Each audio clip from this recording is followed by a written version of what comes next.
Hello student, हम बात करने जा रहे हैं इस लेक्चर में डीएनए के द्विकेंद्रित संरचना यानी डीएनए का जो डबल हेलिक्स मॉडल है उसके बारे में चर्चा करेंगे। पिछले लेक्चर में हमने डीएनए को बना रखा था, डीएनए कैसे बनते हैं, इन सारे विषयों पर चर्चा की थी। अब फाइनली डीएनए जो फाइनल डीएनए का स्ट्रक्चर हम पढ़ेंगे, जो जिसका यूज मौजूदा समय में अधिकतर हो रहा है, उस संरचना को हम जानने की कोशिश करते हैं आखिर इस संरचना को किसने दिया था। ठीक, तो जो आपका डीएनए का डबल हेलिक्स मॉडल था, इसको डबल हेलिक्स मॉडल भी कहा जाता है। तो एक्चुअली पहले क्या हुआ, रोजरलैंड फ्रैंकलिन और मॉरिस बिल्किंस, ये जो दो साइंटिस्ट थे, उन्होंने एक्सरे जो आपकी एक्सरे होती हैं, इन विकिरणस का यूज किया। उसके बाद जो डीएनए के क्रिस्टल्स है उन पे डालकर यानी एक्सरे को डीएनए के क्रिस्टल पे गिराया गया। उसके बाद फाइनली इनको थोड़ा, इनके जो डीएनए है, ऐसा इनको लगा कि आपके हर 10 पेयर्स के बाद डीएनए आपका एक रिंग, एक सर्कल बनाता है, जिसे एक पिच कहा गया।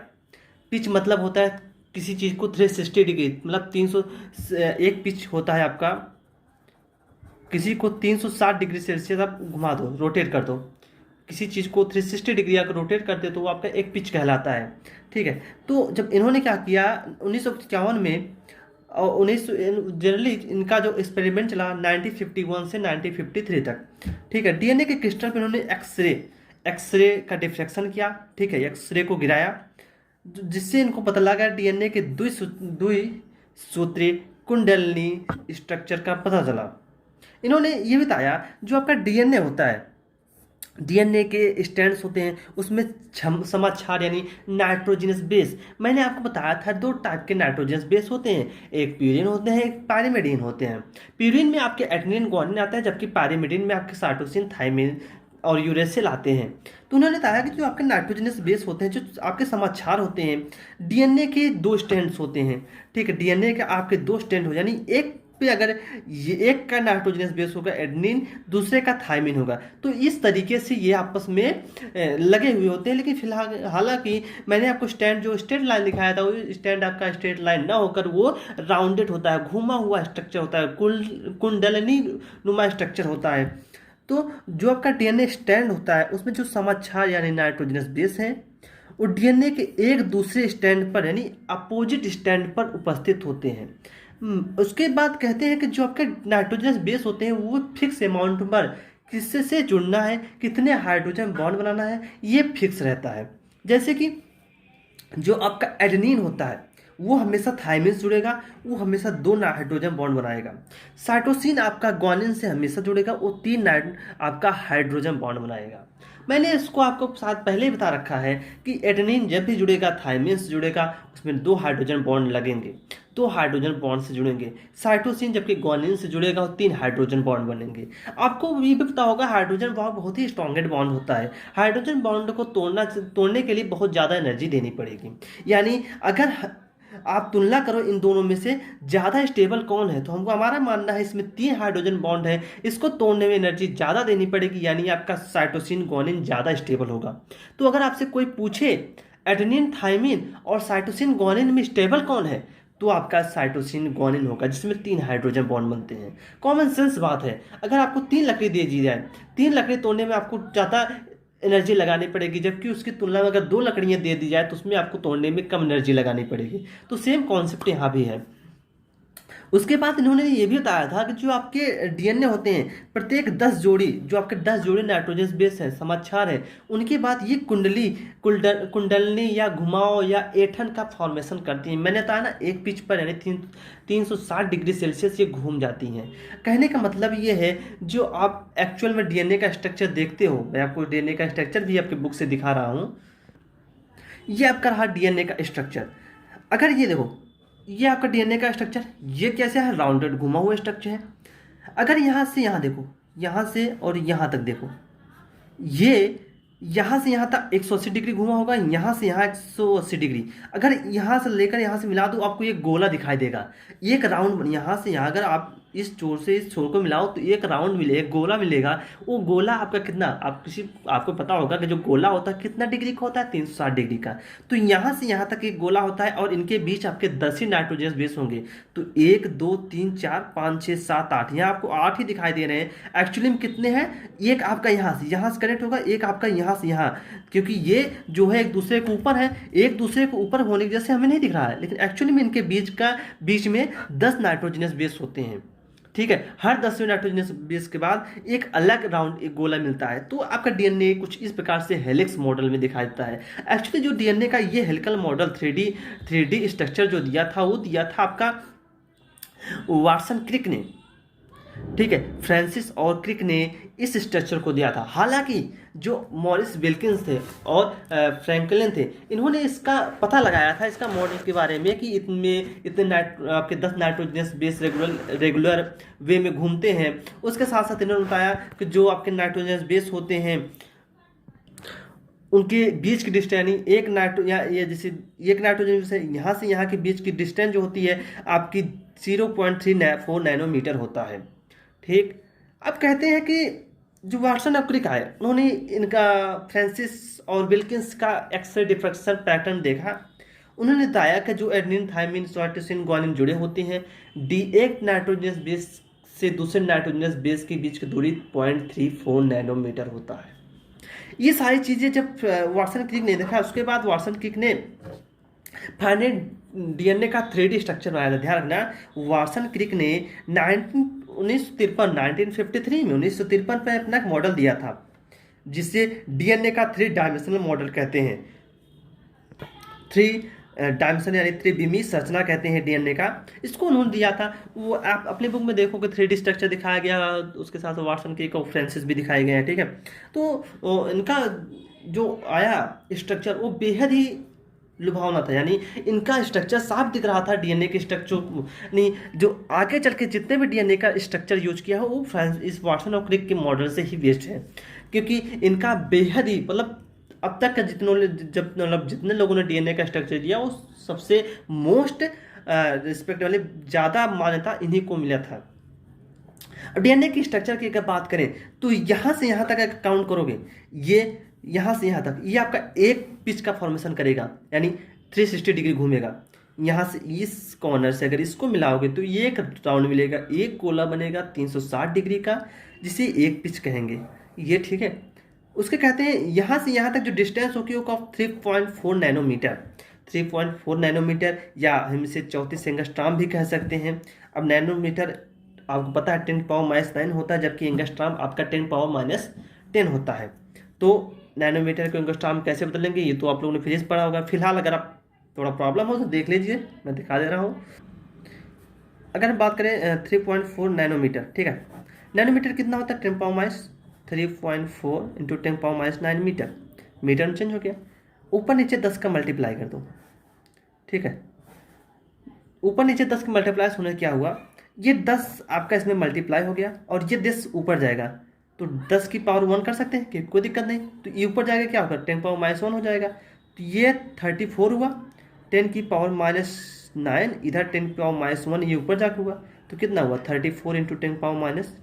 10 की पावर -10 एंगस्ट्रॉम होता है, तो 34 एंगस्ट्रॉम हुआ कि नहीं। तो आप 3.4 नैनोमीटर बोलो या 34 एंगस्ट्रॉम बोलो, तो उसमें कोई दिक्कत नहीं होनी चाहिए आपको। ठीक, जो इसका स्ट्रक्चर था डीएनए का, वो टोटल एक पिच की जो लंबाई थी वो 3.4 नैनोमीटर या 34 एंगस्ट्रॉम की थी। वहीं अगर हम बात करें दो नाइट्रोजनस बेस के बीच के डिस्टेंस की, ये एक नाइट्रोजनस बेस है, ये दूसरा, इनके बीच का जो डिस्टेंस है वो 0.34 नैनोमीटर या 3.4 एंगस्ट्रॉम होगा। ठीक, वहीं आपकी जो डीएनए की मोटाई होगी वो 2 नैनोमीटर या 20 एंगस्ट्रॉम के बराबर होगा। आप किसी एक यूनिट को ध्यान रखना, एंगस्ट्रॉम या नैनोमीटर, उसे बाद में आप कन्वर्ट कर लेना। मैंने भी सिंपल मेथड बताया कन्वर्जन का। ठीक है, उस मेथड से आप कन्वर्ट कर लो, उसे कन्वर्ट कर लो जिसमें आपको कन्वर्ट करना होगा।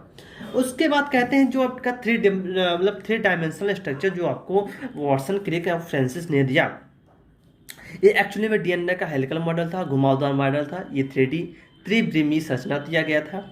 इन्होंने प्रैक्टिकली इसको बनाया था लैब में। ठीक है। उसका 1962 में विल्किंस, वाटसन, क्रिक को नोबेल पुरस्कार दिया गया।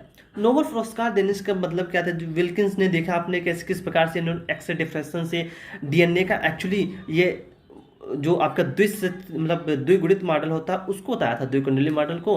और उन्होंने बताया था एडेनिन थायमिन कैसे एक दूसरे स्टैंड पे उपस्थित होते हैं, उनके बीच की डिस्टेंस बताया था। वहीं बाद में डीएनए का जो आपका 3 डायमेंशनल स्ट्रक्चर होता है उसी को ही फ्रांसिस क्रिक ने प्रैक्टिकली दिखा दिया था, प्रैक्टिकल करके। तो इसी बेस पर 1962 में इन्हें नोबेल पुरस्कार दिया गया था। नोबेल पुरस्कार को मिलने के किसको किसको मिला था? विल्किंस को, वाटसन को, क्रिक, इन दोनों को मिला था।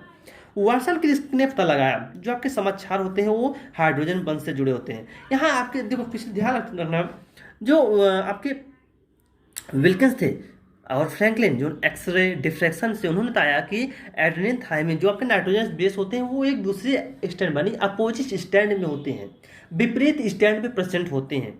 यानी एक स्टैंड में बताया ना, ये एक स्टैंड डीएनए का, दूसरा स्टैंड ये है, इस पे एक का नाइट्रोजन बेस है मान लो एडेनिन, दूसरे का थायमिन होगा, एक का साइटोसिन, दूसरे का ग्वानिन होगा। यहाँ मैं दिखाया भी है, जैसे साइटोसिन है, यहाँ से देखो एडेनिन है, थायमिन, एडेनिन थायमिन के बीच 2 बॉन्ड बनता है, 2 बॉन्ड मैंने बताया। थायमिन एडेनिन, एडेनिन बोले या थायमिन, एडेनिन और थायमिन हमेशा साथ में होंगे, अपोजिट बॉन्ड फॉर्मेशन करेंगे। ये कितना होंगे? 2। साइटोसिन ग्वानिन में 3 बॉन्ड का फॉर्मेशन कर रहे हैं, यहाँ भी साइटोसिन ग्वानिन कितने? 3 बॉन्ड का फॉर्मेशन कर रहे हैं। ठीक है, उन्होंने बताया कि एडेनिन थायमिन 2 बॉन्ड होते हैं, साइटोसिन ग्वानिन 3 बॉन्ड से 3 बॉन्ड का फॉर्मेशन करते हैं। अच्छा, इसके पहले मैंने आपको चारगाप का रोल भी बताया था। चारगाप का रिव यूरिन बराबर पैरामीडिन किस प्रकार होता है उसका क्वेश्चन मैंने आपको करा दिया था। हालांकि एनसीईआरटी में आपको ये टॉपिक इसके बाद देना चाहिए था, लेकिन उन्होंने पहले दे रखा, मैंने आपको पहले पढ़ा भी दिया था, क्योंकि अब आपको वो कुछ मतलब चारगाप का रूल अच्छे से समझ आता शायद। ठीक, ये वाटसन और वाटसन और क्रिक का जो मॉडल था उसमें आपने देखा किस प्रकार उन्होंने राउंडेड स्ट्रक्चर को घुमाकर स्ट्रक्चर को बताया था। 3D स्ट्रक्चर एक्चुअली में उन्होंने बताया था, 1962 में नोबेल पुरस्कार भी मिला था। उसके बाद उन्होंने बताया था आपका एडेनिन थायमिन साइटोसिन ग्वानिन किस प्रकार हाइड्रोजन बॉन्ड से जुड़े होते हैं, कौन ज़्यादा स्टेबल होता है डीएनए के। अच्छा, तो जब एडेनिन थायमिन और साइटोसिन ग्वानिन ये आपके इतने हाइड्रोजन बॉन्ड से जुड़े होंगे तो डीएनए स्टेबल होगा कि नहीं? डीएनए के दोनों स्ट्रैंड अगर भाई साहब इतने स्ट्रॉन्ग बॉन्ड से जुड़े हुए हैं तो आपको पता ही होगा डीएनए हाईली स्टेबल तो होगा ही। वहीं आप आरएनए की बात करें, आरएनए आपका सिंगल स्टैंडर्ड होता था। याद करो, अगर आरएनए का सिंगल स्टैंड है तो ज़्यादा स्टेबल होगा कि नहीं भैया? आरएनए अगर एक डंडा है आप आसानी से तोड़ोगे, लेकिन 2 डंडे हैं वो बस जुड़े हुए हैं, रस्सी से बंधे हुए हैं, तो कैसे तोड़ोगे? तो डीएनए आपका ज़्यादा स्टेबल होता है आरएनए की तुलना में। यहाँ से भी आपको एक चीज़ मिल गया, अच्छी पॉइंट्स, डीएनए आपका आरएनए से ज़्यादा स्टेबल होता है। अब बात करते हैं डीएनए के फॉर्म्स कितने प्रकार के हैं। डीएनए के एक्चुअली 3 रूप होते हैं। डीएनए को बी डीएनए, ए डीएनए, जेड डीएनए, 3 डीएनए माना गया है। जो फाइनली देखा गया है 3 डीएनए, बी प्रकार के डीएनए है, ए प्रकार के डीएनए है और आपके जेड प्रकार के डीएनए है। ठीक है, अब जो बी प्रकार का डीएनए है प्राय आपका बी प्रकार का डीएनए ही यूज होता है। जो maximum most of DNA use होता है वो बी प्रकार का है, ध्यान रखना।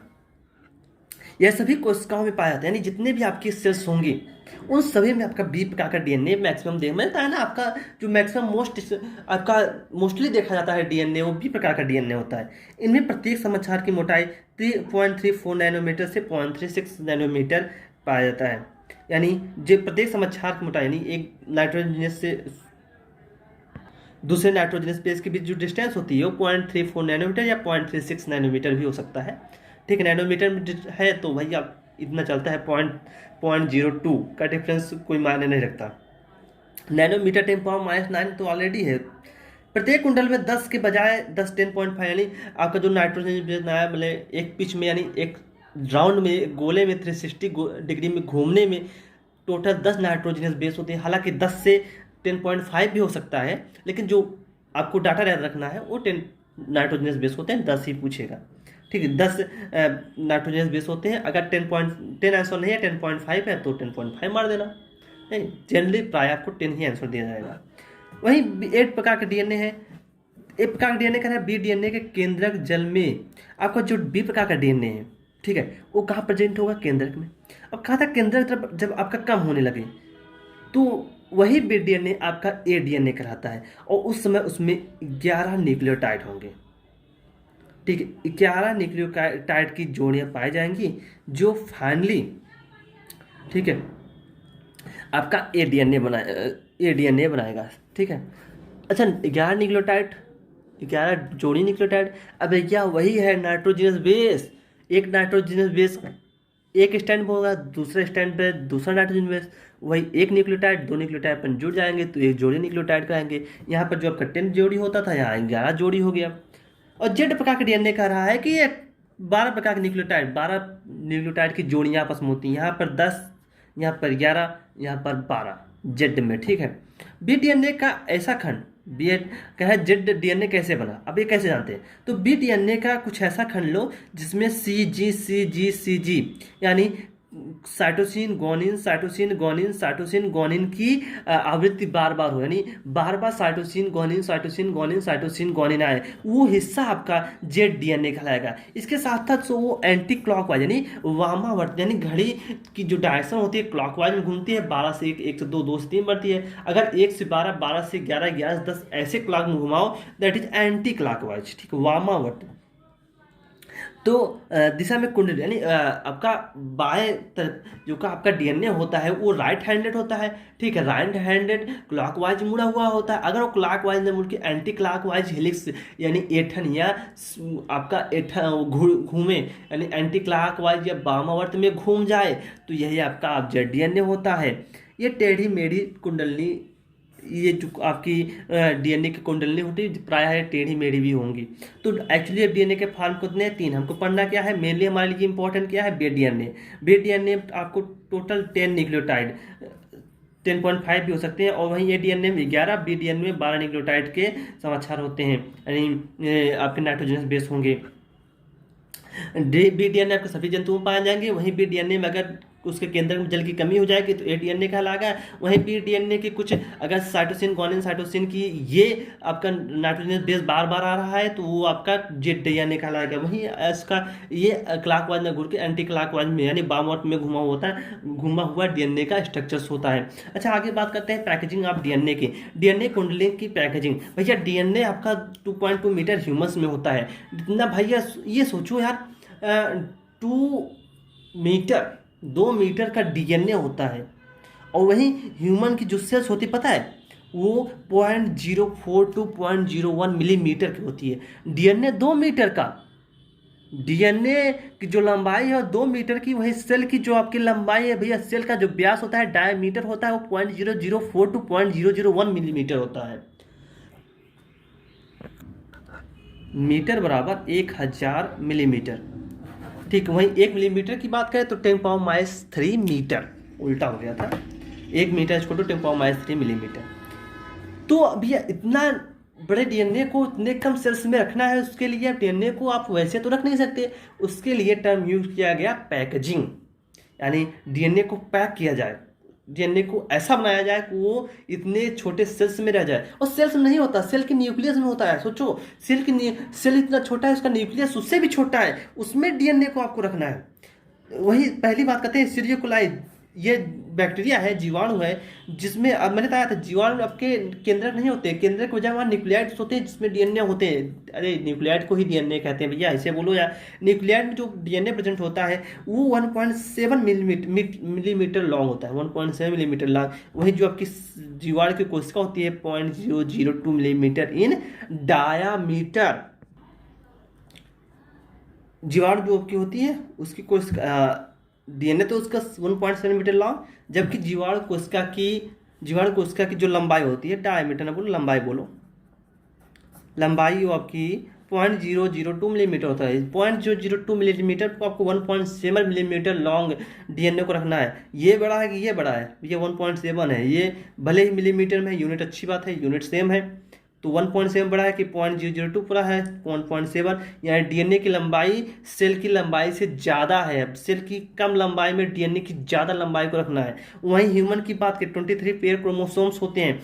एक सेल में जो एक केंद्रक होगा उसमें प्रेजेंट डीएनए की लंबाई 2 मीटर होता है, 2 मीटर लंबा। और वहीं ह्यूमन की सेल की व्यास की बात करें, डायमीटर की बात करें, डायमीटर वो आपका 0.0042.001 मिलीमीटर होता है, mm होता है, ठीक, mm 0.0042.001 mm होता है, मिलीमीटर होता है। सिर्फ एक सेल की, एक केंद्रक की कहानी ये है, यानी एक सेल जो ह्यूमन की, एक सिंगल सेल 0.0042.001 इन डायमीटर या व्यास में होता है, वहीं 2 मीटर की लंबाई की डीएनए होता है। ये बॉडी में, हमारी बॉडी में टोटल 10 पावर 14 यानी 10 की घात 14 कोशिका होती हैं। इसके अगर एक सेल में आपका 2 मीटर लंबी डीएनए है तो इतने कोशिकाओं में मिला के कितना होगा, 20 पावर 40 मीटर। शायद भैया एक सेल में 2 मीटर, एक सेल के एक केंद्रक में 2 मिलीमीटर, 2 मीटर, मिलीमीटर नहीं, 2 मीटर की डीएनए है, तो टोटल 10 की घात 14 कोशिका है। तो कितने टोटल डीएनए की लेंथ होगी, 2 गुणे 10 की घात 14 मीटर।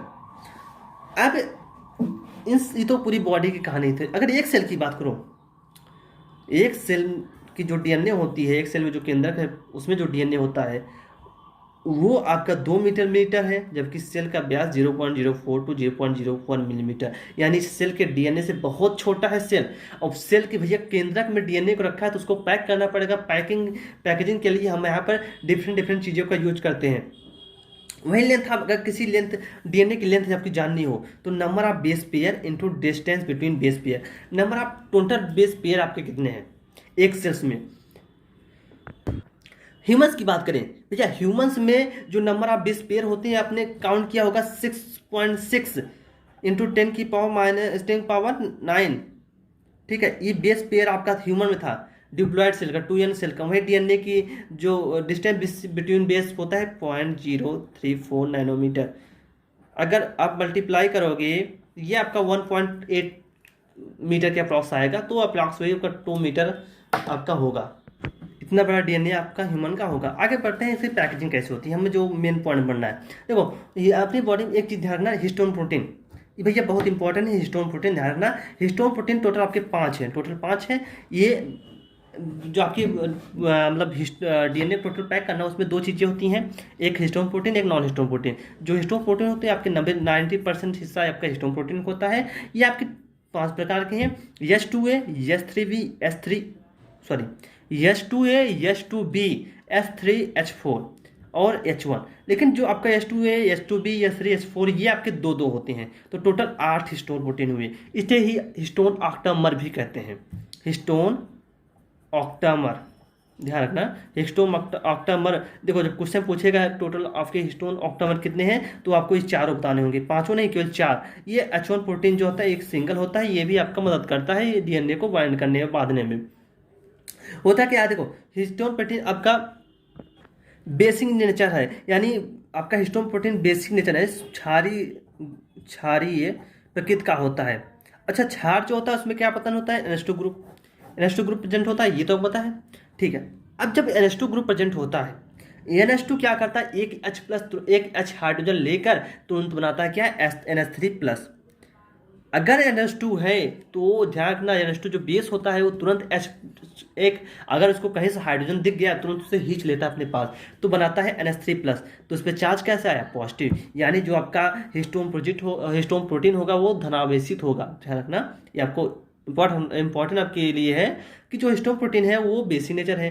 बेस में होता है NH2, अगर NH2 नहीं है तो काहे का बेस, यानी जो आपका बेस होगा वो बेसिक एमिनो एसिड बोले तो वो आपका NH2 प्रेजेंट होगा। NH2 प्रेजेंट है, NH2 क्या करेगा, H खींचेगा, NH3+ बनाएगा, यानी आपका हिस्टोन प्रोटीन पॉजिटिव होता है, पॉजिटिव नेचर। वहीं डीएनए की बात करो, डीएनए में आपका H3PO4, ध्यान है कि नहीं, H3PO4 होता है।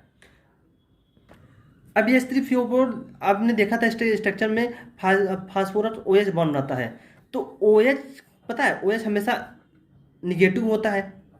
अगर OH निगेटिव है तो फॉस्फेट टोटल क्या है, निगेटिव। वैसे PO4 3- होता है, वो भी निगेटिव होता है। तो डीएनए आपको पता, डीएनए आपका निगेटिव होता है, ध्यान रखना। डीएनए आपका कैसा होता है, निगेटिव, ऋणावेशित, ये आपको ध्यान रखना होगा, ऋणावेशित। वहीं आपका जो हिस्टोन प्रोटीन होता है वो पॉजिटिव, और डीएनए कैसा होता है, निगेटिव। दोनों में क्या होगा, फोर्स ऑफ अट्रैक्शन, यानी दोनों आपस में जुड़े होंगे, ठीक। क्या हिस्टोन प्रोटीन आपका NH2 की प्रेजेंस में पॉजिटिव इन नेचर होता है, जबकि डीएनए फॉस्फेट आयन में प्रेजेंट OH के कारण निगेटिव होता है। DNA negative, histone protein positive. तो हिस्टोन प्रोटीन पर जब आप डीएनए को लपेटोगे तो ये दोनों से फोर्स ऑफ अट्रैक्शन से बच जाएंगे, यानी एक दूसरे के आपस में बांधे रहेंगे। इसके साथ साथ ये देखो मैंने बताया, और जहाँ ध्यान रखना, जो डीएनए होता है हिस्टोन प्रोटीन पर लपेटा। हिस्टोन प्रोटीन जो ऑक्टामर होते हैं आपस में ऐसे ना 8 गेंद लो, 8 गेंदों को एक ऊपर एक रख लो, उसी पर डीएनए को लपेट दो, वही होता है आपका हिस्टोन प्रोटीन। उस पर जो डीएनए होते हैं एक बार पूरा लपेटो, उसके बाद 3/4 लपेटो, यानी टोटल 1.79 टाइम्स को लपेटा जाता है। यानी एक बार डीएनए को पूरा लपेट दो, दूसरी टर्न मारते हुए उसका सिर्फ 3/4 ही लपेटो। ठीक है, इतने बार डीएनए को एक हिस्टोन प्रोटीन पर सिर्फ एक हिस्टोन प्रोटीन पर लपेटा जाता है। ऐसे ढेर सारे हिस्टोन प्रोटीन होंगे जिसपे डीएनए को से लपेटा जाता है। तो जो आपका डीएनए होगा, ये देखो मैंने बताया हिस्टोन ऑक्टामर है, ये बीच में इसके नीचे भी 4 होंगे, टोटल 8 हिस्टोन ऑक्टामर है। ये आपका कोर ऑफ हिस्टोन प्रोटीन है, हिस्टोन प्रोटीन का कोर मैंने मध्य भाग दिखाया गया। देखो ये H1 प्रोटीन है, H1 हिस्टोन प्रोटीन। फाइनली जब डीएनए का एक इधर से आया, दूसरा लपेट के इधर जाने लगा, तो इस दोनों को आपस में बांध देता है, भैया अब डीएनए को खोलने नहीं देंगे। ठीक है, ये डीएनए को बांधता है, एडिशनल इसे स्टेबिलिटी देता है। कह सकते हो हिस्टोन प्रोटीन, आप लिख लेना कि H1 हिस्टोन प्रोटीन जो है ये डीएनए को एडिशनल स्टेबिलिटी देता है, यानी डीएनए आपस में खुलने ना पाए। ये हिस्टोन ऑक्टामर हो गया। अब ये एक स्ट्रक्चर, ये टोटल स्ट्रक्चर जो आपका न्यूक्लियोसोम कहलाता है। ठीक है, ये टोटल जो स्ट्रक्चर आपका न्यूक्लियोसोम कहलाता है, न्यूक्लियोसोम ही आपका बेहद इंपॉर्टेंट है। अब देखो एक्चुअली पैकेजिंग कैसे होती है डीएनए की। देखो ये आपका डीएनए आया, ये आपकी हिस्टोन प्रोटीन, हिस्टोन ऑक्टामर, इस पर डीएनए एक राउंड मारा, दूसरे का 3/4 1/3/4 ही लपेटा, तो ये दूसरे न्यूक्लियोसोम पे चला, दूसरा आपका हिस्टोन प्रोटीन पे चला गया। ठीक है, हिस्टोन प्रोटीन पे एक राउंड हुआ, दूसरे का 3/4 ही राउंड मारा, तो ये दूसरे पे चला गया। इस प्रकार ये कॉलिंग करते करते करते करते ढेर सारी इससे कॉलिंग होती है। इसे मतलब आप उसमें स्ट्रक्चर देखोगे, उसे बोलते हैं बीड ऑन स्ट्रिंग, यानी बीड मतलब मोती, मोती, स्ट्रिंग मतलब धागे पर मोती जैसे लगे हों। ये तो ऐसे आपको स्ट्रक्चर देखने भी लगेगा, बीड ऑन स्ट्रिंग, इसे लिख लेना आप, आपके बुक में दिया नहीं गया sir, Beed on string, string, Beed on string जैसा संरचना दिखेगा। बीड ऑन स्ट्रिंग संरचना अच्छी कुछ नहीं है। आप इसमें 2 पॉइंट लिखना, डीएनए जब कॉइल होगा, आप 2 पॉइंट आपको क्या क्या लिखना है, ध्यान दो। डीएनए का जो कॉइलिंग हो रहा है, डीएनए कॉइल करते करते ये ऐसे लग रहा है मानो स्ट्रिंग पर मोती लगे हों, जिसे बीड ऑन स्ट्रिंग वर्ड, जिसके लिए Beed on string word use किया गया। दूसरी बात, ये जो बीड ऑन स्ट्रिंग है ये आपके न्यूक्लियोसोम है भैया, यही तो पूरा न्यूक्लियोसोम है। यही जब आप देखो ऐसे देखने लगोगे तो ये देखो तो न्यूक्लियोसोम आपके धीरे छोटे होने जाएंगे कि कॉइलिंग बहुत ज़्यादा होगी, हाईली कॉइल्ड होते हैं।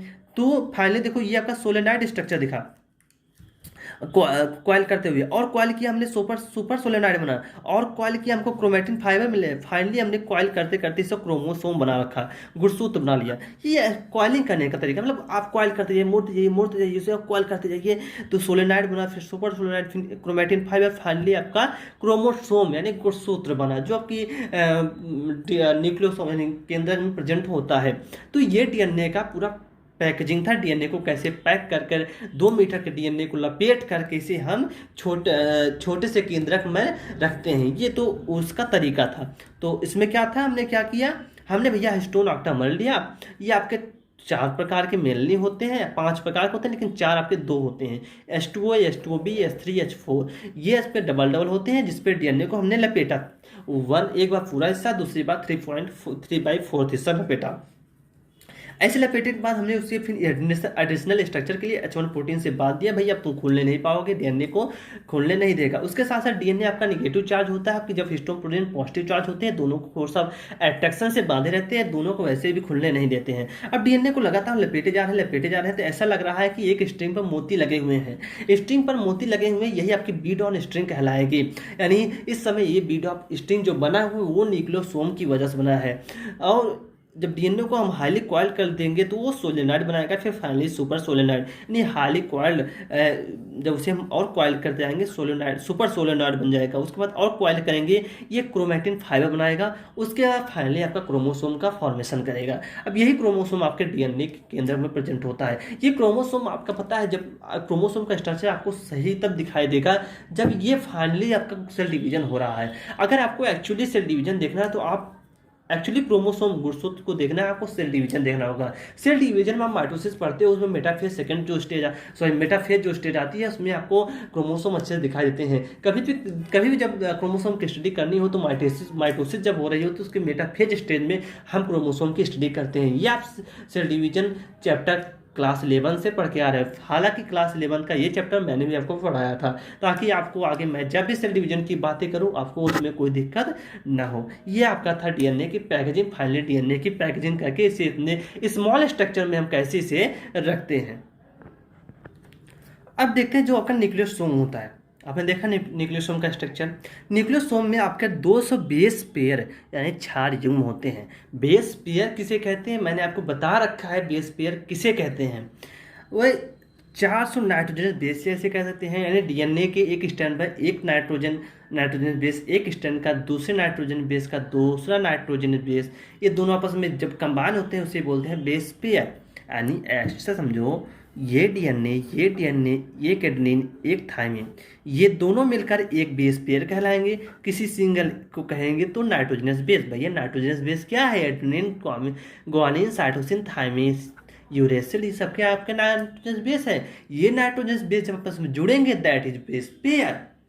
तो भैया जब एक नाइट्रोजन बेस होगा 400 होंगे, जब दोनों आपस में जुड़ जाएंगे कैसे होंगे? 200 ही तो होंगे, 200 इस साइड 200 इस साइड, दोनों एक पेयर बना लिए। तो 200 बेस पेयर होते हैं एक न्यूक्लियोसोम, आपको ध्यान रखना होगा। न्यूक्लियोसोम जो आपका आता है उसमें क्या होता है? आपका डीएनए होता है, हिस्टोन ऑक्टामर होता है, H1 प्रोटीन। यानी डीएनए होगा, डीएनए आपका हिस्टोन प्रोटीन ऑक्टामर फ्लपेटा होगा, जो कि H1 प्रोटीन उससे भी खोलने न दे, H1 हिस्टोन प्रोटीन भी लगी होगी। ये टोटल आपका न्यूक्लियोसोम कहलाता है। वहीं डीएनए, अब देखो डीएनए को कॉलिंग जो एक सीक्वेंस था मैंने आपको उसको भी दे दिया है कि जो आपका डीएनए था उसे मैंने हिस्टोन ऑक्टामर फिर लपेटा। अब भैया उसकी हमने लपेटाई चालू कर दी, उससे आप कॉइल किया उसके बाद ये आपका न्यूक्लियोसोम बना। न्यूक्लियोसोम को भी कॉइल करते जाओगे तो स्ट्रिंग पर जैसे मोती लगे हुए हैं तो बी डाउन स्ट्रिंग का स्ट्रक्चर भी बनेगा। वो आपको फाइनली न्यूक्लियोसोम सोलेनॉइड में कन्वर्ट होगा। सोलेनॉइड को और लपेट जाओगे तो ये आपका सुपर सोलेनॉइड कहलाएगा। सुपर सोलेनॉइड को भी और लपेटोगे तो क्रोमैटिन फाइबर कहलाएगा। फाइनली क्रोमैटिन फाइबर को अब और लपेटते जाओगे, ये आपका क्रोमोसोम यानी गुणसूत्र कहलाएगा, जो आपके केंद्र में प्रेजेंट होता है। मैंने बताया क्रोमोसोम को अगर सबसे स्टडी करने के लिए सबसे अच्छा स्टेज कौन सा होता है? माइटोसिस, समसूत्री विभाजन का जो मेटाफेज स्टेज होती है, मध्यावस्था स्टेज, उसमें आप जाके अच्छे से स्टडी कर सकते हो। आपके पास अगर अच्छी क्वालिटी का माइक्रोस्कोप नहीं है तो उस समय अभी आपको केंद्र में प्रेजेंट क्रोमोसोम आसानी से दिख जाएंगे। ये पूरा का पूरा डीएनए खत्म हुआ। इसके बाद हम स्टार्ट करेंगे डीएनए की खोज। भैया पहले पता है साइंटिस्टों को क्या मानना था कि जो जेनेटिक मटेरियल हमारा है वो प्रोटीन है। कुछ लोग कहते थे आरएनए है, कुछ लोग कहते थे डीएनए है, ठीक है। बाद में अब इसकी शुरू हुई खोज, भैया आखिर डीएनए क्या है। मेंडल ने कह निकल लिए कोई ऐसा मटेरियल है जो हमारे कैरेक्टर को एक पीढ़ी से दूसरी पीढ़ी तक ले जा रहा है। उन्होंने ये नहीं बताया था कौन सा है, डीएनए आरएनए कुछ नहीं। मेंडल ने सिर्फ ये बताया था भैया कोई ना कोई चीज़ है जो हमारे कैरेक्टर को एक पीढ़ी से दूसरी पीढ़ी तक ले जा रहा है। वो सॉलिड हो सकता है, लिक्विड हो सकता है, गैस होता है, भैया कोई चीज़ है। तो उस समय उसको फैक्टर कर दिया गया, ठीक है। अब उसे खोजने की ललक पड़ी 1928। तो इसके बाद साइंटिस्टों ने कहा भैया अब इसे खोज निकालो, अब इस रहस्य को खोलो, मतलब आखिर कौन सा चीज़ है कि जो हमारे एक पीढ़ी से दूसरी पीढ़ी में ट्रांसफ़र हो रहा है। फाइनली उसकी खोज स्टार्ट हो गई, जिसे हम नेक्स्ट लेक्चर में कवर करेंगे, ठीक। Thank you so much. आप वीडियो को लगातार देखते रहिए और साथ में इसे शेयर और सब्सक्राइब करते रहिए, ठीक। Thank you so much.